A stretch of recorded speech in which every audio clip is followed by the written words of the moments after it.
Queensland's Tewantin National Park, a short drive inland from the beautiful beachside city of Noosa, the scene of the 10th annual Winter Hill Climb for the Noosa Beach Classic Car Club in 2017. Hi everybody, Zach Caban with you for our coverage in Noosa, where we have perfect conditions for competition. Fine, sunny, hardly a cloud in the sky, 23 degrees. What more could you ask for on the second last weekend of July? It's weather like that that has seen competitors and spectators alike flock to this venue in great numbers for what should be a sensational weekend of action on a 14-turn, 1.5 kilometre circuit that is totally unforgiving if you get it wrong. There is no margin for error here. It is fast and flowing in parts, tight and twisty in others, and over the next 20 minutes or so we'll paint the picture of the weekend that was for you. The circuit and the description reminds me very much of Lakeside, and the fact that it too is unforgiving with no margin for error. In total, 160 competitors doing battle this weekend in 30 divisions across 8 classes, and a total of 40 different manufacturers on this grid, in cars spanning from the 1920s all the way through to the present day. It is quite an extraordinary turnout. Here's Les Wormsley, the first of our Muscle Car Master competitors, taking to the circuit. Up the hill he goes. Now, Les clocked the second fastest time in his division for the weekend in his 6th and final timed run. 67.31 was his time up the hill. Now, just to elaborate on that, for those of you that are new to hill climb, of course, the competitors got an untimed run on Saturday morning, followed by 3 timed runs throughout Saturday afternoon, and then another 3 timed runs on Sunday morning. It is the best timed run for each competitor that helps form the results sheet at the end of the weekend. So you've only got to get one run right across this 6, and hope for the best, and hope that you are on top in your division at the end of the day. Now, so far there you've seen the number 4 of Mario Mazza go through as well. Now, he clocked a 70.69. He's running in regularity, as is this car on screen in Lindsay Inch. So, in regularity, prizes and positions are dictated by 2 factors: points and speed, with drivers nominating the time of which they reckon they'll run to throughout the course of the weekend. Here's another one of our Muscle Car Masters in Keith Kazuki. 63.12 in run 4 on Sunday morning. First in class, you shouldn't be surprised by that. And there's the 115 of Woody Baker going through as well. Tremendous turnout of sports cars like this one, the number 91 of Zaid Latif, who won his class. He was first in class with a 69.95, and that was in, if you don't mind, the sports cars 2000 to current under 2000cc division. This car, the number 83, Darryl Searle. You'll see the 127 of Michael Herrings come through in a moment as well. And as I said, quite a great turnout of sports cars and touring cars this weekend, split into 7 and 9 different divisions respectively, if you don't mind. Sideways action. The driver's very committed going up the hill, as you'll see throughout the course of our program, and you've got to be to clock the fastest time at the top of the hill. Here's the number 11, and that is Barry Smith behind the wheel. He clocked an 81.21 in run 6. It put him 2nd in class, and 10th in the historic division as a whole. Now, in the historics, if you don't mind, ladies and gentlemen, you saw Group K, Group S, Group NB, and C, Q, and U, all involved with respective entries. Number 20 there, another one of our historics, 2nd in the historic division, 1st in his class. That was Glenn Wesner with a 64.55. Now, that was a Group NC competitor. Here is a Group K competitor, the 2nd of the Group K competitors, and the fastest of the Group K competitors as well, as Stephen Anderson, and a 76.86. Now, Stephen actually ended up being a substitute driver there in the end for John, his relative, who clocked an 84 flat earlier in the proceedings, and they ended up 1st and 3rd in class respectively, if you don't mind. Now, as we have a look here at some of the cars filing through, and just have a look at how quickly the organisers do get these cars off and away. Usually at any given time there'll be 3 cars on circuit. After every 50 cars or so, the officials go up, they bring the train back down. Turn 7, they do that twice during each run, and as well. That just eliminates the traffic quite a bit top of the hill, frees things up and allows these guys to come back down, work with the cars, and then head back up the hill a little bit later on in the day as well. Some of these cars will double duty, 2 drivers driving them throughout the course of the event. Now, here's the big draw card. DJ, True Blue, Dick Johnson, 5-time Australian Touring Car Champion, 3-time Bathurst 1000 winner. He was on hand as a special guest, courtesy of our great sponsors at Southern Cross Sheds for the weekend on Sunday. He auctioned off a ride up the hill for a Lucky's fan, and was a great draw card, very popular with the fans, and exceptionally entertaining behind the microphone when we had the chance to interview him as well. When he took True Blue for a run up the hill, very gingerly, of course there's no power steering on that car, didn't want to wreck it, he's not there to compete, but it's there merely for a show, and DJ certainly put one on. He said when I spoke to him on the Sunday, racing days are behind me, but it's always nice to jump behind and steer the thing around every now and then. Great array of sports cars on hand, as you can see there. Touring cars as well, so many in both divisions, making up the big numbers here. But the draw cards were muscle cars.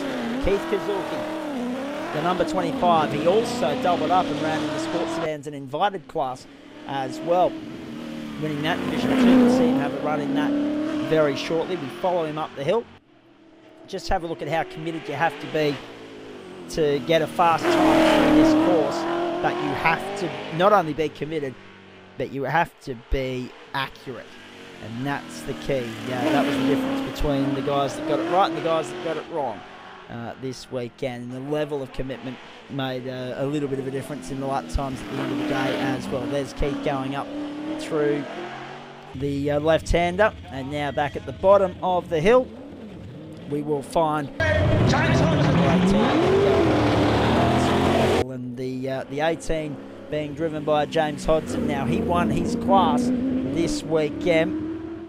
He won historic Group NB, and he did so with a time of 68.96 in his 6th and final run here on the course. As we go now back to car number 106, that is Scott Dorr. Scott also won his class this weekend, 65.30, also in run 6, and this was in touring cars pre-1980 under 1600cc. And just have a look at this thing go up through the course of 1.5 kilometres. Very committed, very good to see. Now, that car is a Ford Escort. That will come as no surprise to Ford fans who love their Escorts. Here's number 27 now, having a run. Now, this was Gary Ford, a 59.95, second in sports sedans and invited, only behind Keith Kazuki, of course. And the 27 clocked a, well, of course, was the Ford Escort, but it clocked a time of 59.95, so it only lost out by a tenth of a second in the end there. Here's another one of our regularity competitors in Lloyd Robertson. 72.01 was Lloyd's best time. That came in his second run. He was 4th on pace and 6th on points in regularity. And in a moment you'll see the next of the regularity competitors in Stephen Callahan. There he is, come through as well. 79.65 in his first run. That put him 6th fastest, but first on points across the course of the weekend. Once you added up the other runs and the other times, as opposed to the other divisions where pace is all that mattered. Regularity, you had to nominate a time, run to the time you conceded points. As we go on board with Mark Trenoweth in the 1979 Jaguar XJX now. Just have a listen to the sound of this thing. absolutely on the limit through the right hand up.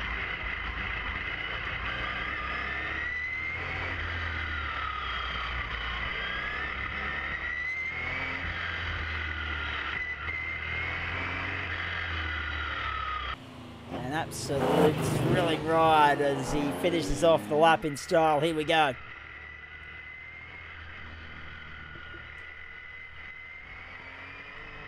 Sensational sounding motor car. He clocked a 58.62 in run 6. He was first in class outright and third in the historic division as well. Now, he was the only Group U competitor in the historic division, it's important to note. Here comes number 26. This is David Falvey.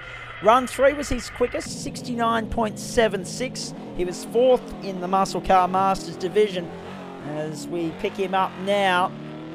And, oh, he's tailing. No, he's in the dirt. No, he's in the trees. Well, he's down the embankment. David Falvey has had the first big one of the weekend. Down the embankment. Now, luckily for him, he's gone evenly between two trees. It's still going to be a hell of a job to get him out of there, as you can see. Crane, tow truck, everything up there on site. But luckily for him, undamaged. He'll be able to run a little bit later on. Didn't clip the trees. And I tell you what, Dick Johnson, when we showed him that video, had flashbacks to 1983 and his own encounter with trees, which I'm sure many of you remember as well. Here's Keith Kazuki now in his second car for the weekend, the 2014 Mark Focus V8. Enjoy the ride with Keith.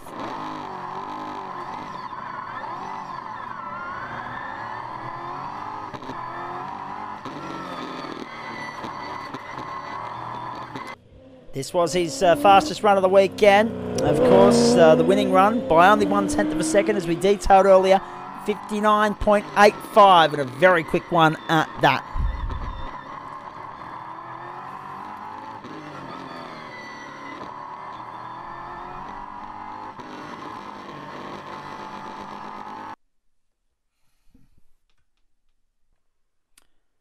Mentioned earlier about regularity as we watch Keith finish his run.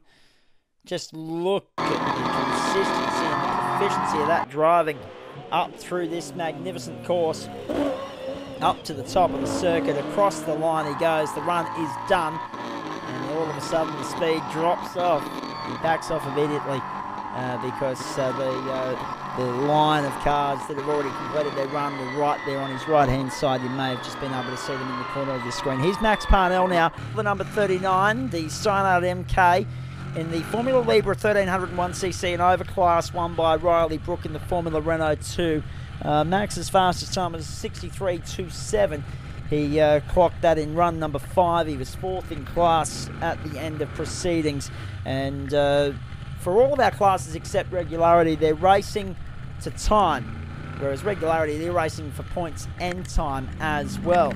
I mentioned earlier that they had to nominate a time to run to in each of their runs, and you accumulated points if you ran under the time or behind the time across the course of the weekend. So it was the most consistent driver who ran as closely as possible to that nominated time in each run that come away with the chocolates at the end of the day. On pace, however, regularity was won by Randall Spice with a 69.01, if you don't mind, in the Westfield Clubman. Now, I'm going to shut up because this is something you have to see. This is the event-winning drive. This is car number 33. This is Michael van der Park. Enjoy.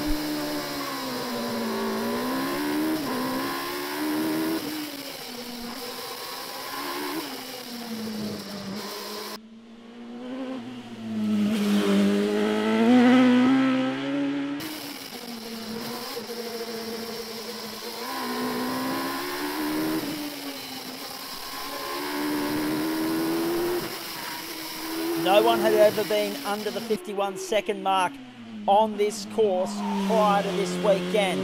Michael broke the lap record in his 5th run, and then again in his 6th. He somehow found 0.8 of a second and clocked a 50.55. And I don't think there was any more left in the tank after that.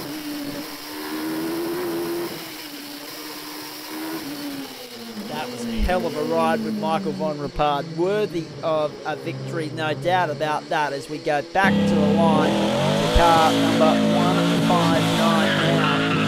This is one of our Battles Tribute entries. This is Timothy Linnon. He clocked third in class. There were only 3 in the class, I might add. In his 5th run, he clocked his fastest time with a 73.83. And the class was won by Mark Bromwell in the whole GTS. Back on the start line now, but that's 125. Car number 29, Guy Naratsky behind the wheel, running in the same class as the likes of Gary Ford and Keith Kazuki. Keith, of course, winning the class in that Mark Focus earlier, as we detailed. But this was very impressive from Naratsky. He saved his best till last, run 6, a 64.44, good enough for 4th in class. We go from that Datsun to this Jaguar, the XJS, the pre-1980 touring car, over 2 litre. And Darryl Shaw behind the wheel, looking to improve on his penultimate run of the weekend of a 76.03, but he won't do that! He turns it around! He's in the grass! The car's not damaged, he's okay, that'll be able to resume. But the run is toast. He'll lose about 15 to 20 seconds there in performing a 3-point turn to get it out of what is a tight section of the circuit. Not to worry. Back to Ian Noel. He finished 5th in class across the course of the weekend in the number 13 Porsche. 82.12 his fastest time in his 5th run. He's running in historic Group S, the Class 1, by the MGB of Antoinette Redhead. And didn't Antoinette really enjoy meeting Dick Johnson on the Sunday afternoon? And coming up on the trophy cheers there to say hello and get a hug from himself. Now back to Bruce Decker, who's lining up the tyres, putting on a show for the growing crowd at the bottom of the hill on his way to the top. The starts got better and better in terms of the size of the burnout and the amount of smoke being blown, but his times didn't improve after his 2nd run of the weekend. He had too much fun with the start procedure after run number 2, where he clocked 73.91. He finished 11th in touring cars pre-1980 over 2 litre. The class won by, of course, David Cooper in the Tirana A9X. Back to one of our Group S runners now. This is the 16 of Trevor Bassett. 66.44 his best run of the weekend. 2nd only to Antoinette Redhead for that division for this weekend. And you just get an indication here when you watch the bottom left-hand corner of your screen as he flies through here of the level of commitment and dedication from these guys as they approach the finish of the course and the finish of the lap. There he goes. Bang! Straight across the line. Foot to the floor. Loving it. Excellent stuff. We'll head back down to the bottom of the hill in just a moment to pick up Rodney McRae. 69.72, his best time of the weekend. He was 3rd in sports cars pre-1980 over 2 litre in a field of only 3, but this time of 69.72 came in his 5th run. Grant Elliott on your screen, he won his class, sports cars 2000 current over 2 litre. Greg Waters there on your screen now as well. A 70 neat from him in run 6, 6th. Good enough for 6th, I should say, in touring cars pre-1980 over 2000cc. We'll watch the rest of the cars come through in just a moment, including the 71 of Bruce Simpson, who was the winner of the sports cars pre-1980 over 2000cc division with the 62.64. And as we watch him go to the top of the hill and Barry Smith cheer on the crowd in Group K, he was 2nd only to Stephen Anderson in the Triumph with a 62.64. We'll get ready to say goodbye to you from here at Noosa and the Toronto National Park, where we've had great fun bringing you the winter edition of the Hill Climb for 2017, with thanks to the tremendous sponsors that helped put it on. Of course, Southern Cross Sheds and Autobarn, the naming rights sponsors. So then you go back into Toronto. Kennard's Hire, Bowden Zone, Toronto Noosa RSL, Mark Realty, or Marek Realty I should say, Bassel's Paint and Panel Auto Body Repair Centre. And as you can see there, yep, you get it slightly wrong and you're a passenger. And that was a car that ended up in the dirt up there at the top of the hill. We also say thanks to Classic Race and Storage Cars, GJ Gardner Homes, for their sponsorship of this great event. And thanks to you for your company at home as well. We hope you've enjoyed our coverage. We look forward to having you with us when we come back here in November for the 20th anniversary edition of the Summer Hill Climb on November 11 and 12. Until then, from Noosa, I'm Zach Cabin. Thanks for your company. See you next time. Bye for now.